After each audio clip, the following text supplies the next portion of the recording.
Subscribe to our YouTube channel for in-depth interviews of India Inc. and press the bell icon so that you do not miss our updates.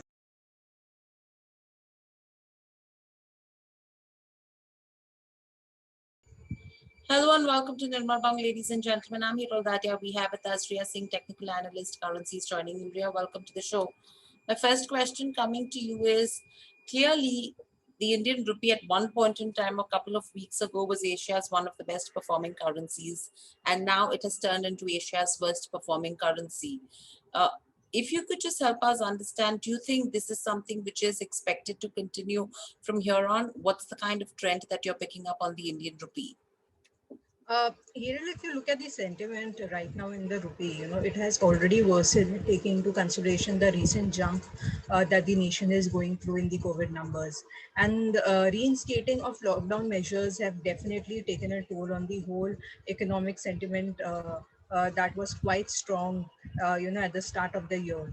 So if you look at the numbers of the COVID-19, India has taken over Brazil, becoming the second most hit nations in this pandemic. So this has threatened the whole economic recovery, which is evident if you could see the numbers which has released with respect to the inflation. So it has come around 7%.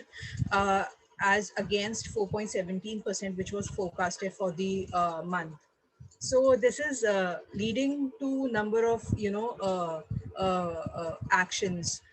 The commodity prices have also risen, which is further putting pressure on the whole current deficit picture altogether. So obviously, taking into consideration the recent inflation numbers, commodity price rising, and the heavy unwinding of the short dollar that is happening into the market. So this has put quite a pressure on the Indian rupee.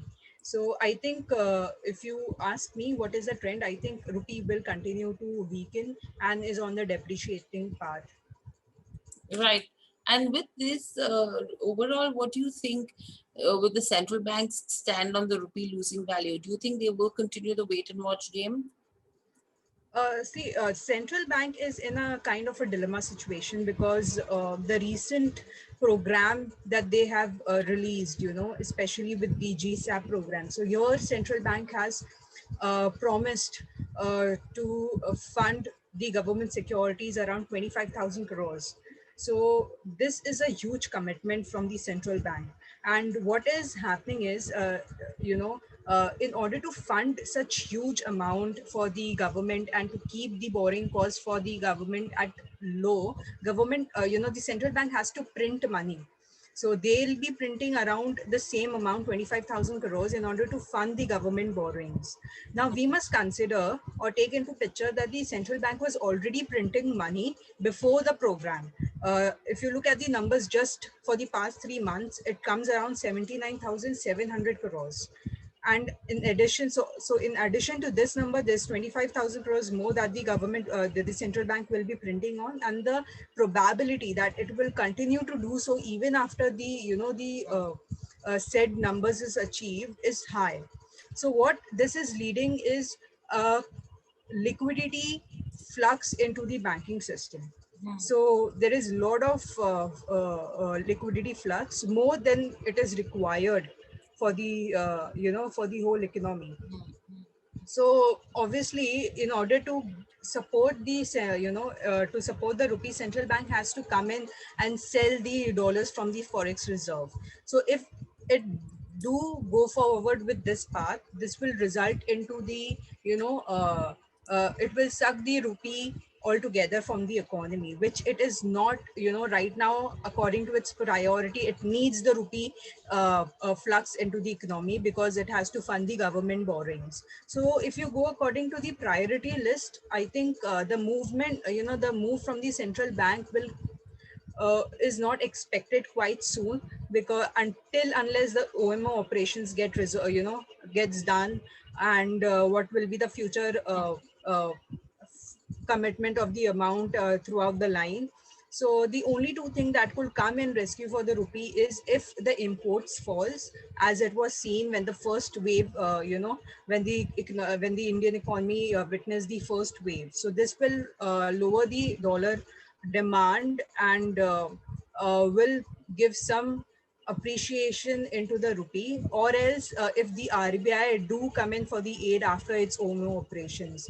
Otherwise, you can definitely witness the depreciation, movement towards 76, 77.50 against the dollar for the rupee. Right.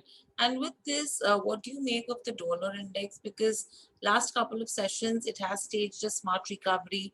Do you think this recovery is something that will continue taking into consideration the way the pandemic has been increasing, the way COVID has been increasing? However, vaccines are in place in, a lot of geographies, and there is a lot of liquidity infusion that's happening as well.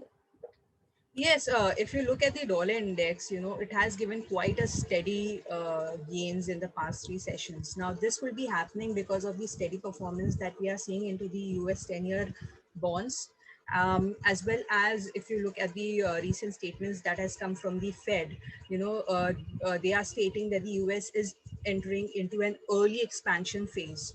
The economy is entering into an early expansion phase, and they will consider a rate hike quite before than the stated timeline,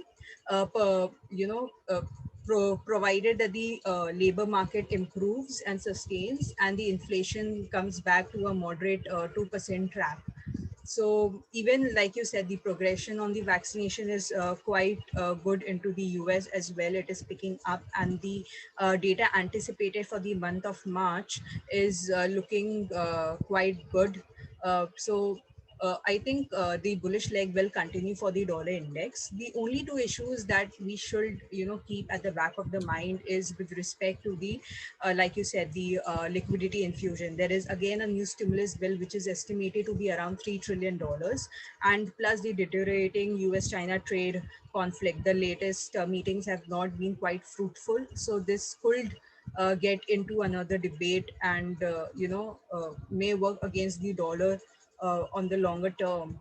And also one thing will be to consider is whether the the all forecast and everything is quite positive for the US economy, and but if US economy do come in to answer the whole debate with respect to the table, the forecast speculation versus the actual economic recovery numbers. I think if you just consider these three parameters, only these three are the parameters, that could actually, halt the or get the dollar index to plateau. But otherwise, not much is looking on the negative side for the dollar index, provided the recent surge into the COVID-19 numbers across the developing nations and the renewed lockdown measures. So I think the dollar index will go on for the steady gains from here altogether. Right. So overall, Riya, what are the kind of strategies that you would want to recommend in the current situation? The current strategy that you can go into for the rupee will be to buy above 75.17 for a target of 75.35, 73.55. Keep a strict SL at 74.98. The reason so is I think rupee will continue to depreciate from the lower lows. So even if it opens on a weaker note, you should buy on dips into the rupee. You can buy into JPYINR as well. Go for a target of 69.40, 69.60. Keep a strict SL at 69. The Euro INR looks positive as well. So go for a buy above 90.05 for a target of 90.35, 90.65. Keep a strict SL at 89.79. JPBINR, the pound INR is looking a little bit sluggish and could witness profit taking. So go for a short into pound INR for a target of 103.10 and 102.90. Keep a strict SL at 103.55. So these are the four strategies that you can go into in the coming sessions. Right. All right, Riya. Thank you so much for sharing those strategies and those views. Thank you, participants, for joining in as well. Thank you so much. Thank